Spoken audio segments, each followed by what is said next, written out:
All right, and here we go. All right. So IPsec, we talked about the authentication header, we looked at SHA, payload, here's the authentication. Didn't I prove this? In the authentication tab, Kerberos, digital certificates, pre-shared keys. All right. So there's a few more pieces of terminology here that are very helpful to know. One is security associations. Here's what I want you to write down. Policy. We need to have that inflection in it when we're ready. Policy.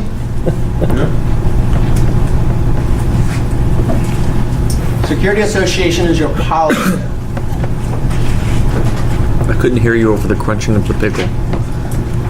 It's a blaster cut. Policy. Security association means policy. And there's another term that I didn't see it in here, but it's important to know. And that's called SPI, Security Parameter Index. Write it down. Security Parameter Index. All right?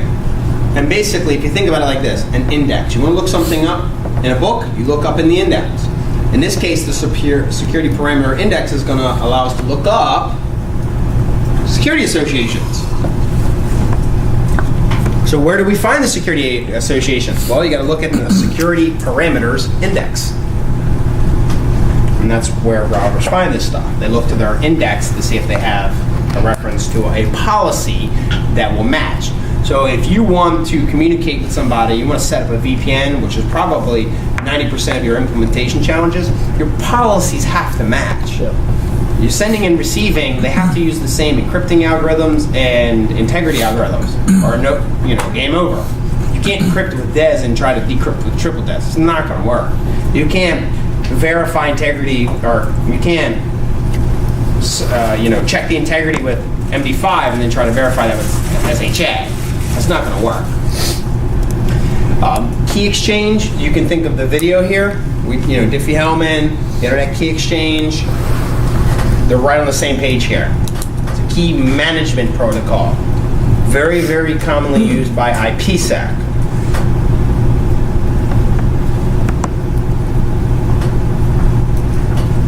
This does mostly key exchanges. Then, let's see, I think we already done this. So here, let me just walk you through the big picture here.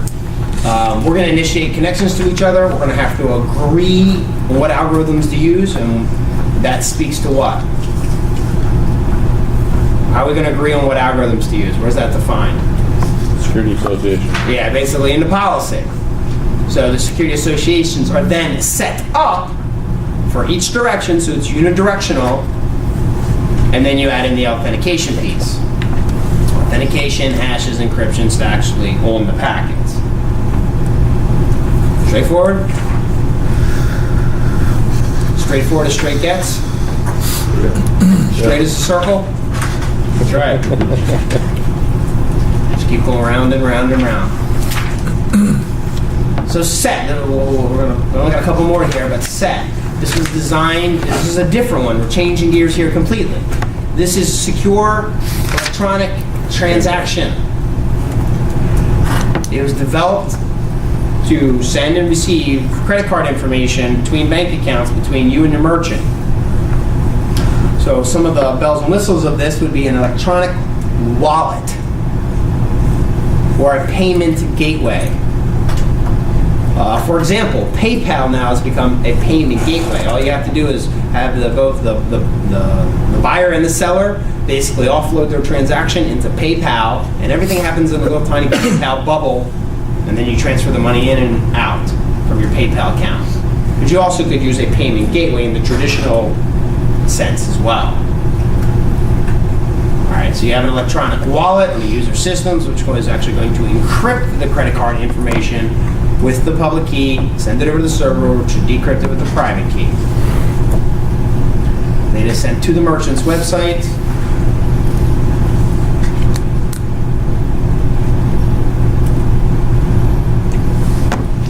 where you got to make sure that little lock is on the. Well, that's more of an SSL lock. Yeah, it's not this. Yeah. This is normally either a special application or, like, you could do a Zen card, if you will. Anybody ever use Zen card or OS Commerce? Basically, it's a payment module plugin, and that's where you put in all the parameters, which is really you're setting up your gateway, and then when you transfer money from your bank account as the buyer to my bank account as the seller.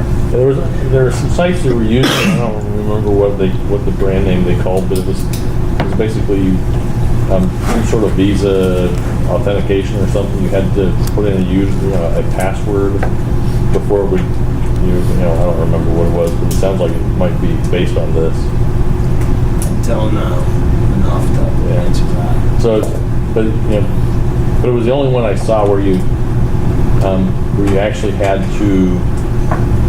You're not talking about like a, how you want to submit a form and it's got the little, text at the bottom that looks half encrypted and you got to rewrite it out in text. No. This is no. That's just for humans. Yeah, no, this was completely different. This was where you would, when you were paying for something, you would set up with your credit card company or something, and you'd have a password that you use with Visa. Sounds kind of like fraud prevention. Yeah, it's a fraud prevention capability, but I was wondering if it was based on the. No, It sounds like it might be based on that because it's something that you're. Set was designed to replace SSL, but it didn't get adopted by the industry. SSL did, and so you really don't see too much of this anymore. Oh, so, okay. And this was something that actually operates on top of SSL. Yeah, it'd have to be software oriented or component oriented. Yeah. So, Because SSL is generic. you said this was still used in ATM and credit card usage. It was designed for that, but the industry never really adopted it. Okay, so- adopted to that model. They're using SSL then? Yeah, exactly. So I doubt you'll ever see this in production. If you're not doing it now, you probably we're not going to see it later either. So you got hardware devices that, little swipe machines and things like that. You guys know what smart cards are? Any questions about smart cards? Something you have plus a PIN, something used in authentication. You also can do encryption on, for example, a Windows file system. You can encrypt your hard drive with like AES DES or triple DES, or use PGP, which uses the IDEA algorithm. I said I wasn't sure earlier if it was CAST or IDEA, so apparently it's IDEA. I think it's IDEA and triple DES, if I'm not mistaken. So you can encrypt hard drives, the more stored there. Then you've got email systems. All right, so you've got privacy enhanced mail, which really uses S-MIME. Then you got message security protocol and PGP.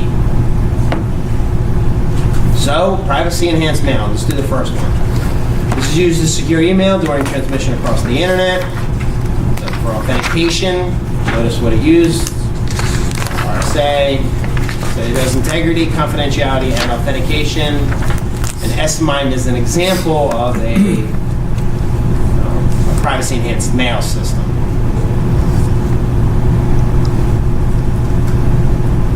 PEN was an old terminal-based system. All right, so S-MIME, secure multi-purpose internet mail extensions. You have the MIME stamp there. Remember, go back in time. Remember email, it wasn't always, you didn't have all the bells and whistles like attachments and HTML and all that other stuff. That's modern bells and whistles nowadays. So they wanted to extend all of that terminal stuff with attachments, and then they came up with MIME. MIME is really attachments and a few other bells and whistles. And then they wanted to secure it. So they took SSL and MIME, put them together, and now you get S-MIME. But it uses an X.509 digital certificate, uses asymmetric RSA, and symmetric, pick your algorithm. In this case, it'll be DES, triple DES, and RC.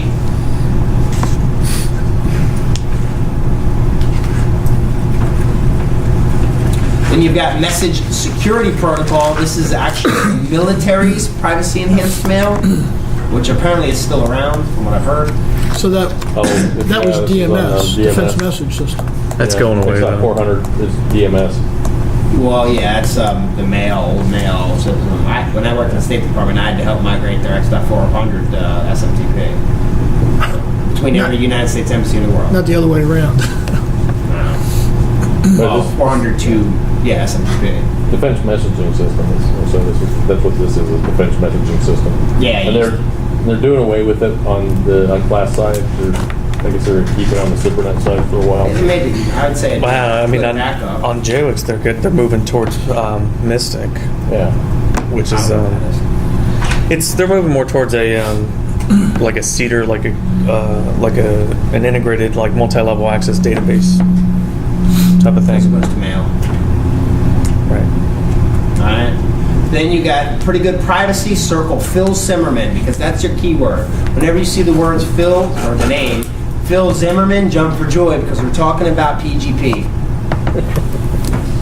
Developed in 91. It was a freeware application for people. And it used RSA for asymmetric, IDEA for symmetric, and certificates for non-repudiation. But, ding, ding, ding, this does not use a CA hierarchy. So what we've done up until this point is we've talked about the certificate authority's role in asymmetric. Well, the people with PGP, they basically said, well, look, we like that idea, but I'm not setting up a certificate server. Are you setting up one? I don't want to do it either. Well, how about you? Nope, I don't want to do it. Nobody wanted to do the certificate authority piece. So they outsourced the role of the certificate authority back to the user. Or I don't want to say back to the user. And so it's user-based sharing. So when users share their keys with everybody, it creates this thing called a web of trust. Circle web of trust, because anytime you see the word web of trust, or keyring, or Phil Zimmerman, we're talking about PGP.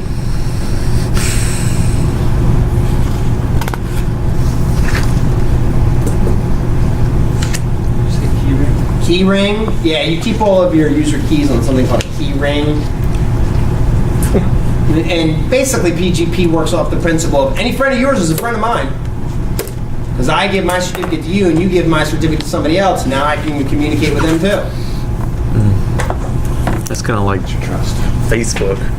Kinda. Friend somebody and all their friends. Somebody and all their friends want to friend you. Right. Well, imagine Facebook with PGP keys for everybody. That would create that web of trust, that interleaved web of trust. A bunch of people out there trolling your website now. All right, so we got a couple of attacks to talk about here, and we got most of the easy ones.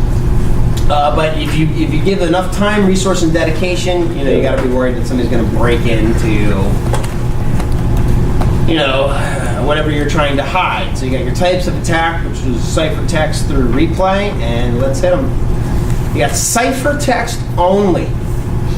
If you plug your laptop into the wall and you start listening for traffic, you're going to capture ciphertext. And you could get several messages of that.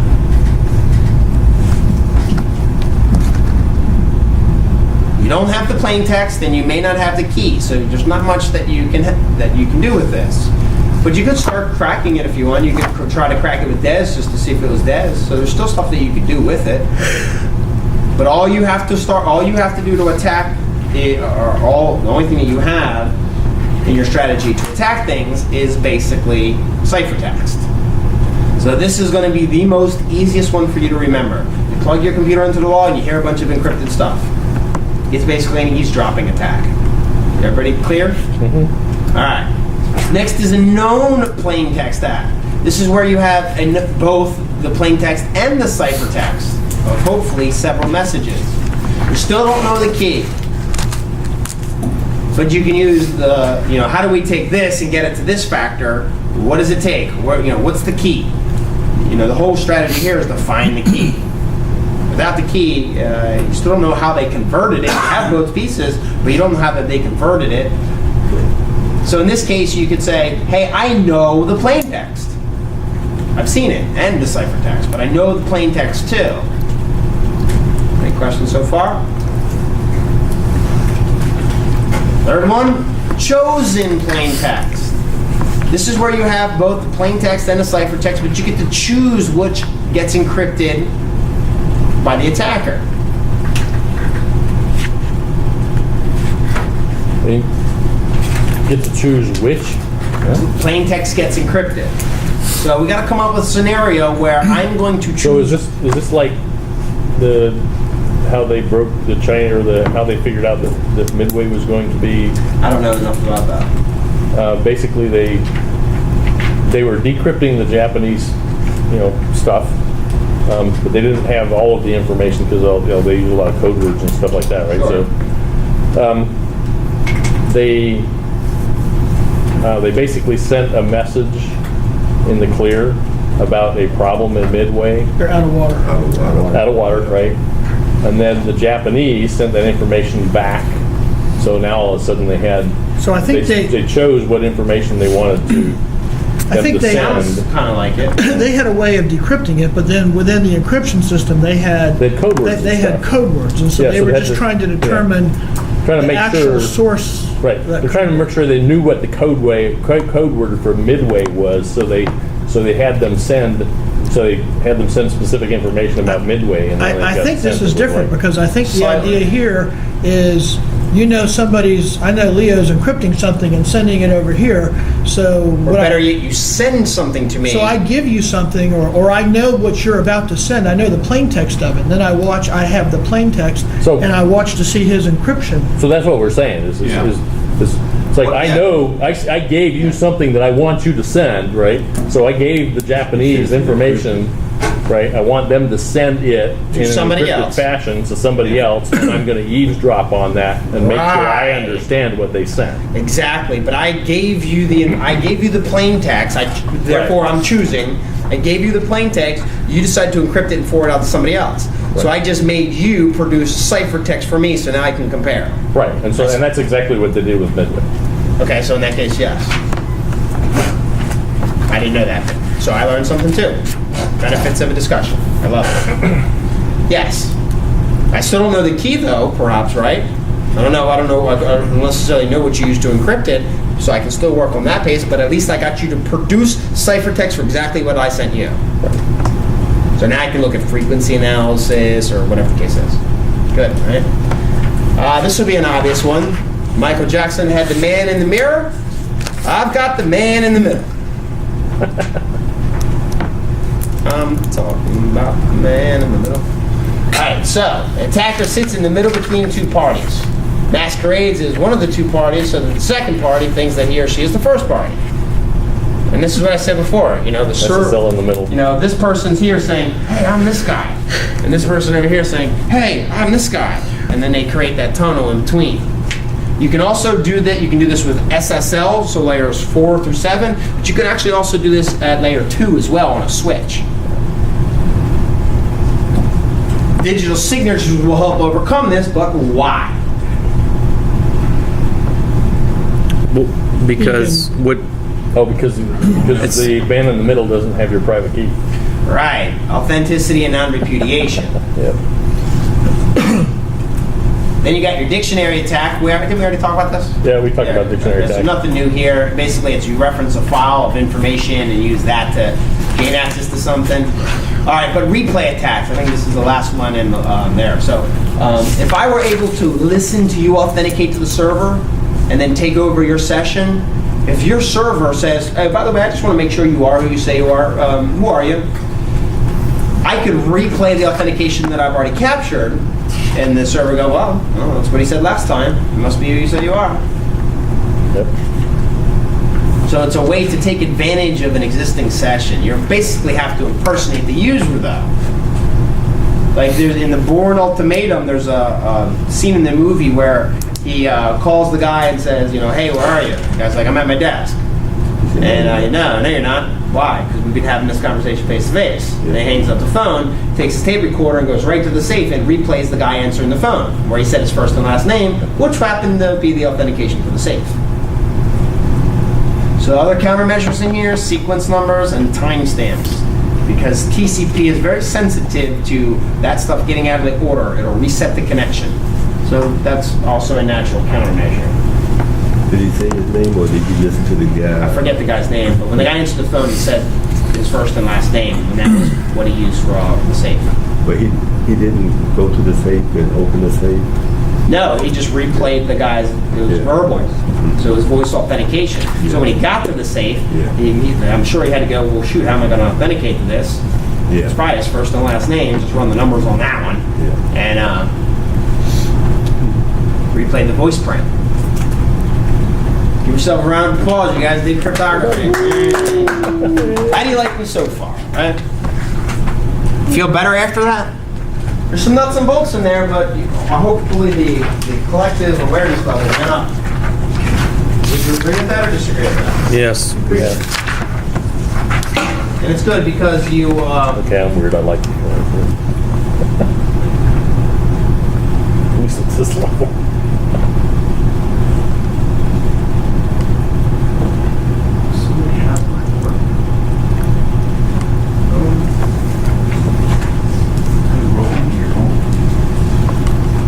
I guess I lost myself.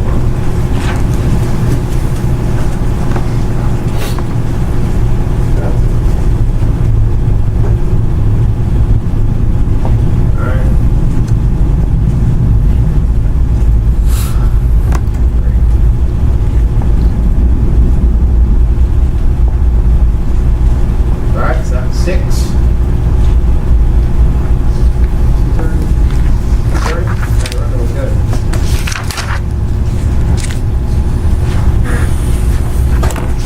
Are we going to go over any of the? No, I guess not. Homework. Homework.